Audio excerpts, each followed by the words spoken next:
With Raquel Leviss of Vanderpump Rules now acting as the main villain of the series, is there a possibility she isn't really all that bad after all? Raquel Leviss of Vanderpump Rules is in no one's good books after she deceived her friends, but is she being hated too much? The former beauty queen shocked everyone when news broke that she and Tom Sandoval had an ongoing affair behind Ariana Madix's back.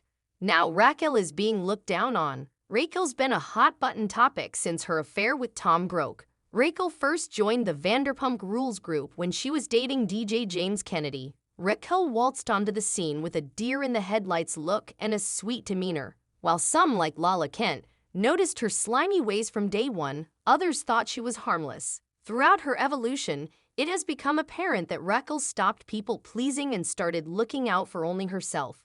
Along the way, she had backstabbed friends and proved she was not a girl's girl. Raquel put up with disrespect from co-stars, not a villain.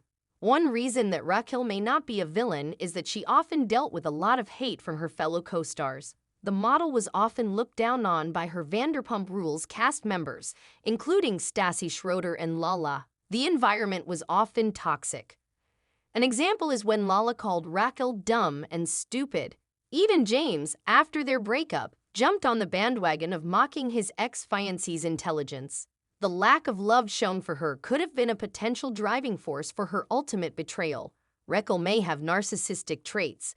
Ultimate villain Raquel has self-admittedly started doing what she wanted, without worrying about the repercussions. It was hard to ignore that during the reunion, she cried about having aged out of the pageants but didn't shed one tear when she was being ganged up on by the group. Even though Raquel said she didn't like lying, it seemed she got a high from keeping such a big secret. Raquel makes bad decisions, but that can be relatable. Not a villain. Okay, so Raquel made a bad decision, but so does everyone else. Raquel was first in a toxic relationship with James, then she tried to stand up to Lala with no real leg to stand on, and then she ended with a bang thanks to her affair. Raquel was lost in her relationship with Tom, which caused her lapse in judgment. She seemed to pretend to be virtuous. Ultimate villain. Even though Raquel personally believed she was a good girl, she often seemed to be living in a land of delusion. The Vanderpump Rules star became great at portraying that persona, which included isolating herself from the women of the group and bonding more with the guys. By having the Toms, Peter Madrigal, and Brock Davies by her side, she felt less ostracized, and it only gave her more power to assert herself with the group.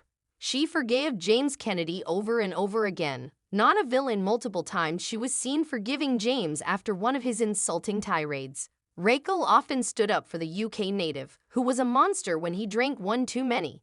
The Vanderpump Rules star often was the only one backing James after he would attack the SUR servers. Without a doubt, Raquel's patience was admirable.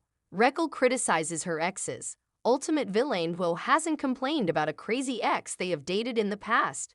However, not many people have reality TV star exes. Raquel should have known better than to criticize James to his group of friends that he introduced her to in the first place. Raquel wasted no time flipping the script when it came to blasting James for his mommy issues. She also found joy in pointing out how much his new girlfriend, Ally Luber, looked like his mother. When it came to a woman scorned, Raquel didn't hold back. She may have turned to Tom Sandoval to boost her self-esteem. Not a villain. After Raquel's failed engagement, she may have felt like no one but Tom cared about her. The co-owner of Tom has a way of convincing women that they are the best ones around, and that trait tricked Raquel. Raquel was feeling vulnerable and probably couldn't help the fact that she was falling for a charismatic man, as she just wanted to feel loved. Raquel made Peter Madrigal feel bad. Ultimate villain Peter, the manager of SUR, genuinely seemed to have a real crush on Raquel, but it was clear that she was only using him for a free dinner and a shoulder to cry on. During their one and only date, Raquel spent most of the time talking about herself and even crying when she talked about her failed pageant career. Peter naturally seemed a bit offended when he was left with not only the bill but a wet shirt and no one to call his girlfriend. She cares too much about having a partner, not a villain. It was clear that Raquel put a lot of unnecessary pressure on herself to find the perfect relationship. Dating anywhere is hard, but in Los Angeles, the pool gets slimmer and slimmer. While trying to find the perfect guy, she often lost a sense of herself. While dating James, she never stuck up for herself, afraid it would upset the DJ. This trait is more sad father than villainous. Raquel burned Ariana Madix, who always had her back, ultimate villain. In the end, Raquel broke the girl code, and that can never be forgiven. The Vanderpump Rules star burned every bridge she had when Raquel chose to have an affair with Tom. Their affair started after boys' night and continued while everyone was in Mexico for Sheena Shea's wedding. They didn't stop until they were caught. Now that Raquel's true colors are shining through, no one will ever trust her again.